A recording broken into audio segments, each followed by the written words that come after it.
ধ্যানে মগ্ন হইয়াছি। না, আজ আমার পিতার ধ্যান ভঙ্গ করতে হবে। তাছাড়া আমার যে ভক্ত ধামে কেমন করে পূজা হবে আমি জানি না। আমি কি করে প্রকার হোক এবার আমি পিতার ধ্যান ভঙ্গ করবো। পিতা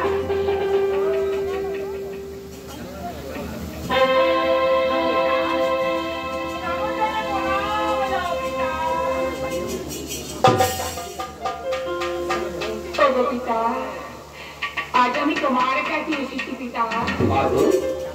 কেন বাবা আমার কাছে তুমি এসেছো? কেন এসেছি পিতা?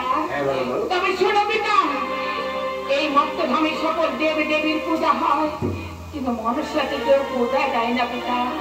বলো পিতা, আজ আমি কি করলে আমি আমার মত্তধামের পূজা পাবো পিতা? শান্ত হও, তুমি শান্ত হও। তুমি তা করতে পারবে বাবু? বলো পিতা। এবার তোমার ইন্দ্রের কাছে যেতে হবে। ইন্দ্র কোন অনিচ্ছা তোমার উপদেশ দিয়ে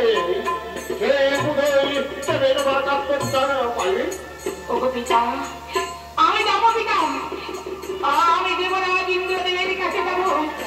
আজ আমি দেবরাজের কাছে গিয়ে আমার মধ্যে পূজা হয়। আজ আমি যাবো পিতা। ঠিক আছে বাবু, তব চলি প্রণাম লও পিতা। আজ আমি তোমার আগে কর্মবতী, আমি এই মধ্যে চলে যাচ্ছি ওই দেবরাজের কাছে।